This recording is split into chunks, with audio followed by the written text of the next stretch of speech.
Wadao, and welcome to this Dharawal saltwater land. As Dharawal, we say Wadao, which means welcome, I give my spirit to you. Because as a Dharawal, we believe our spirits live in our liver. And I give my spirit to you when I welcome you to this beautiful land that is traditional Dharawal saltwater land here in the Royal National Park. There's evidence of our people and the things that they did and the lifestyle they led all through this parkland. And I'm very proud to be a knowledge keeper and a custodian now of that knowledge and of this beautiful land. I found that there was a bit of a story inside me, and at every opportunity I could, I would tell that story. And that story is of a little white girl with a black heart. I come from an Aboriginal family, and I know a lot about my culture, about the science, about the things that have happened historically.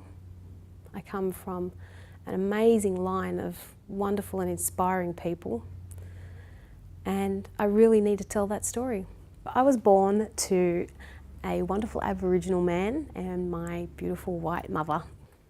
I was raised to always value education, and I was sent to a very good school, and I was very lucky that my parents always instilled in me that you should try hard and make the most of it, and that one day you'd be able to do whatever you wanted to do. While I didn't look classically Aboriginal or Indigenous, other members in my family did. My sister copped it quite badly because she does look more Aboriginal. As I got older, I found I copped a different kind of racism. People would be saying really horrible things about Aboriginal people, or making not nice jokes and things like that. I just couldn't shut up. I just couldn't stand there and listen to it. And I would say, well, actually, I'm Aboriginal. And they would scoff and laugh and go, no, you're not. You know, you can't be. And I would say, no, I am. And they go, oh, how much are you? How far back? Which would then quickly turn into what I think some people thought was a compliment. And they would say, oh, you're so lucky you don't look like one.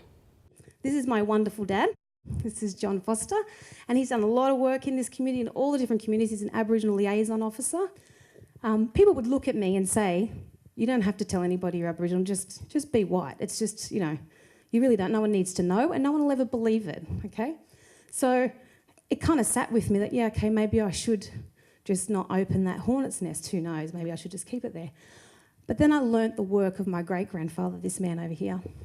His name's Tom Foster, and he was around in 1938 with these men here. We've got Jack Patton, Doug Nichols, William Cooper, and they were all members of the Aboriginal Progressives Association. And they had a little bit of a march on Australia Day in 1938, which happened to be the very first civil rights march in the entire world that was just asking for just equal rights for Aboriginal people, for the kids to be educated beyond year 3, for health, for education, to not have their children taken away as punishment. All sorts of just very basic human rights, just to be treated like everybody else. And that day led to what we now know as NAIDOC. I've been so fortunate to get wonderful jobs that have allowed me to teach that and share the story of that and educate people and promote the awareness of where has NAIDOC come from, what is Aboriginal culture, teaching Indigenous science, teaching the amazingness that is Indigenous science.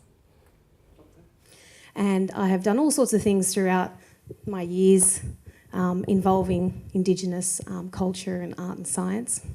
And I've always loved it. And the reason why I sent my resume off to Sydney Olympic Park was I thought I would love to go and just be a casual teacher out in the mangroves teaching science. How fantastic.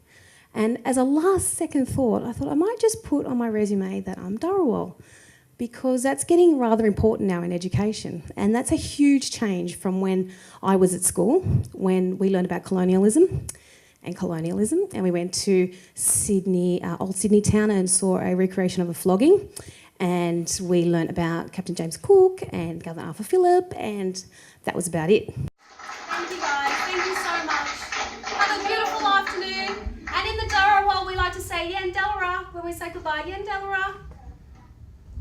Yeah, that means peace, like go in peace. Bye, peace. Yandellara. Hearing you speak was really powerful and inspiring, so thank you. We're very lucky to have it. So, and thank everyone else behind the scenes, all those camera people and all those. They're all hiding. I'm should put the camera on them all.